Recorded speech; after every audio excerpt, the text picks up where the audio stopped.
Episode JAMDAT Mobile Mergers and Acquisitions Cloak and Dagger M&A. Jumping around in my time at Electronic Arts in Canada, on one late Tuesday afternoon my phone rang at work. It was Glenn Entis, an early pioneer in DreamWorks and a close ally to bigwig Distinctive Software and thus EA Sports founders Don Mattrick and Paul Lee. All three were EA worldwide executives, and all three were among the wealthiest people in Canada. To reflect how wealthy they were, when I say they were some of the wealthiest in Canada, let me give two simple examples. Don Mattrick recently celebrated his 25th Ferrari for his collection.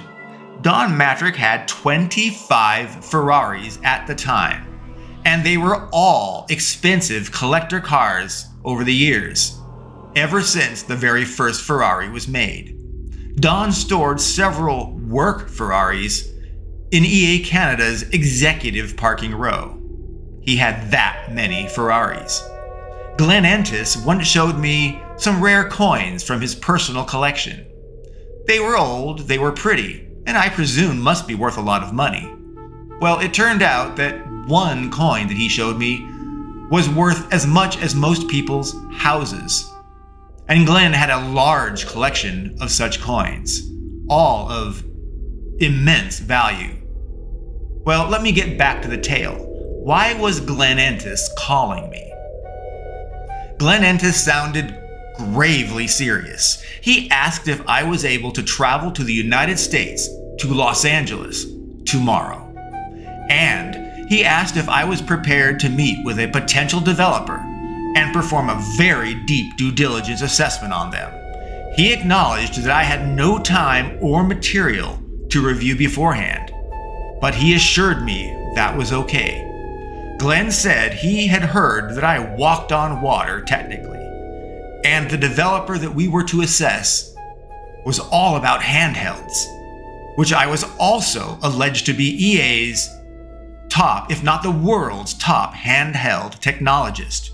And so Glenn Entis of Electronic Arts Worldwide asserted they needed me. Glenn asked if I would be able to catch a 6 a.m. flight out of Vancouver Airport, YVR, to arrive as early as possible at Los Angeles Airport, LAX. Of course, I was able to get up early and get to LA. And so Glenn asked if I would book my own ticket, and he asked that I call a phone number that he provided to me when I landed, before I got a rental car or called a taxi.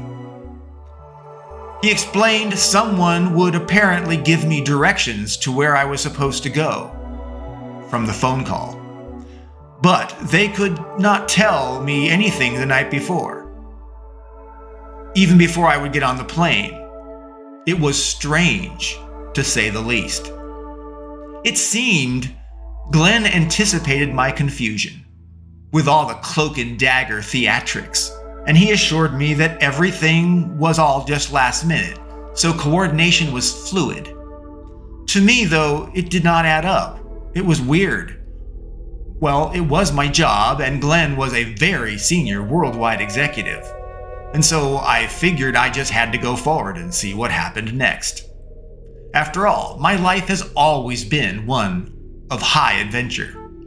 When I went to book my flights, there were only first-class tickets available. But Glenn directed me to book them anyway, and so I did. I landed in LAX, and per instruction, went to a payphone and called the number given to me by Glenn Entis to call when I arrived in Los Angeles. It might be worth noting I had a BlackBerry. I could have used it as a mobile phone to make a phone call, but I was directed to use a payphone, and so I did. A woman answered generically on the other end of the call. "Hello, how may I help you?" No company name or anything but a woman answering the phone. It could be a home or a place of work. Who knew?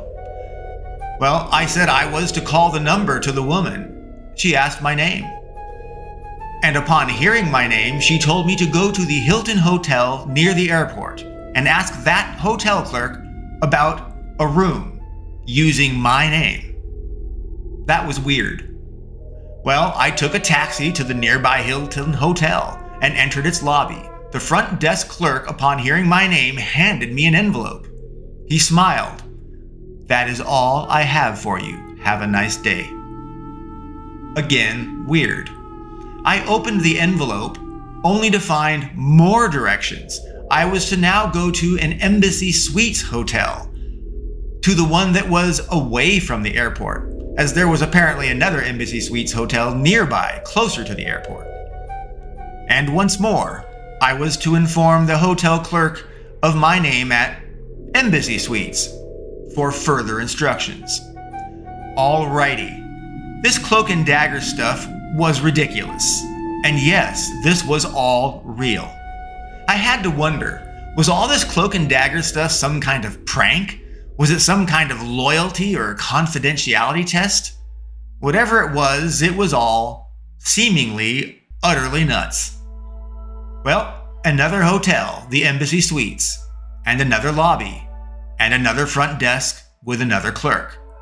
And upon hearing my name, another envelope. The clerk handed me an envelope. Seriously, another cloak and dagger envelope. It never ended, it felt like.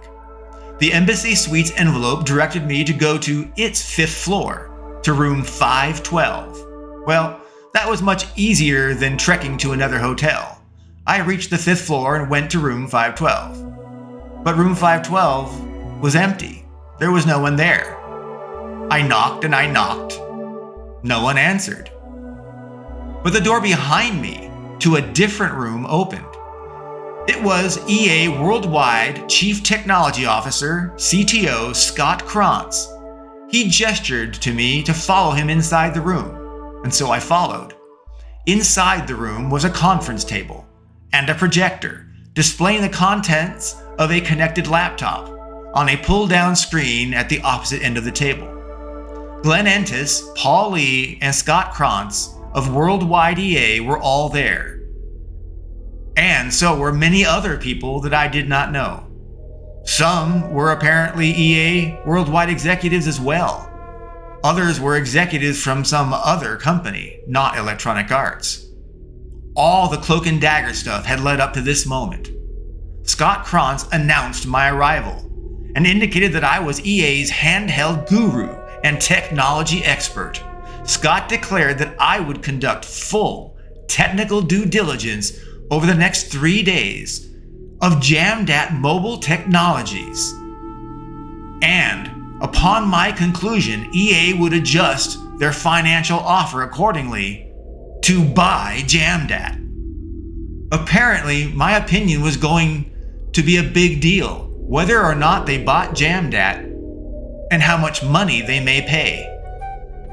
Scott leaned into me and explained that it was all on me to make sure EA's purchase of JAMDAT Mobile was prudent, and that I needed to determine if there were any holes or risks to their technology for cross-platform, cross-provider mobile phone development and market distribution tools for all regions and carriers throughout the world.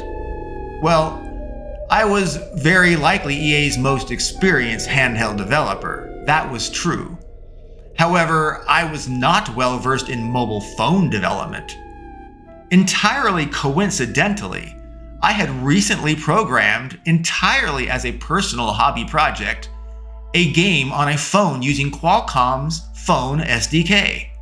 That knowledge, coupled with my general developer and handheld development experience, including further development on the Nokia N-Gage phone game, handheld Taco, as they colloquially referred to it at the time, it all gave me the experience, the unique knowledge and expertise to be the sole due diligence expert for JAMDAT mergers and acquisitions due diligence. That's right, I was the only person to review a corporate purchase. During the deep dive, one library built into every single game did not seem to have source code. It was a pre-built binary library that was added to all existing games that JAMDAT distributed. No one could explain what it was, at least not that day. The next day, however, revealed what it was. They had discovered the library was a compiled binary from custom code that was owned by an individual engineer before he was hired by JAMDAT. In other words, legally, that engineer owned the library and its code. JAMDAT did not own the library or the code in all of its games. EA's lawyers were excited. The discovery should translate to steep discounts in the price of acquisition. On my last night, I dined with EA's execs and M&A legal team. During that dinner with EA's mergers and acquisitions M&A lawyers, they asked how much money would it take from me to build a JAMDAT from scratch, from nothing. I recall citing it would not be cheap. It could be tens of millions of dollars. I doubted it would be over $100 million, though I admitted it might be. Well, the lawyers' jaws dropped. I thought perhaps my number was way too high. But one of the attorneys leaned in and said to me, "There are eyes and ears everywhere. We should not talk about this stuff. I am sorry for my colleague's question. He should not have asked you." He added, "Just so you know, your number is way low. Magnitudes off the real price. It's much higher." And then he thanked me for my due diligence. Scott Krant informed me that there were no hotel rooms close enough to ensure that we could resume without threat on the final day. And so Scott reserved the penthouse suite for me on that night. So all by myself, I had a massive multi-room penthouse in Los Angeles. It was luxurious, and it was unnecessary. It was wasteful. It was a cool experience. It's just one random sample, I guess, of my larger-than-life experiences. Cloak and dagger flights, calls, taxis, hotels, and penthouse suites. All extraordinary, larger than life. It is now a matter of public record. EA did buy JAMDAT Mobile and became one of the biggest phone game developing publishers in the world. And I was a key part of their acquisition and saving tens of millions of dollars. EA demanded a steep price reduction because of my finding that one library that JAMDAT did not own. And so EA argued who knows what else JAMDAT did not own that EA may have to deal with later after the purchase. So my tens of millions in price reduction more than paid for my first-class trip, taxis, and excessively luxurious penthouse suite. So, what did EA pay for JAMDAT Mobile after the price reduction? $680 million. I'll say it again, $680 million. Yeah, I thought that price was excessive, but EA felt it was an appropriate price. That's all public record. I guess after all, EA would pay whatever it took to become a mobile phone world-leading publisher overnight. I was the world's most experienced and top expert for handheld development. And my extraordinary talent and knowledge and random hobby work with Qualcomm's phone development kit resulted in my being part of a nearly $750 million business acquisition. I saved EA at least tens of millions of dollars in only a few days. Come on, you have to admit it. That was an amazing story. Cloak and dagger mystery, discovery of foreign-owned code, exposed sale of things that did not own so that it drove the prices down tens of millions of dollars. Well, I thought it was a cool adventure anyway. I hope you did.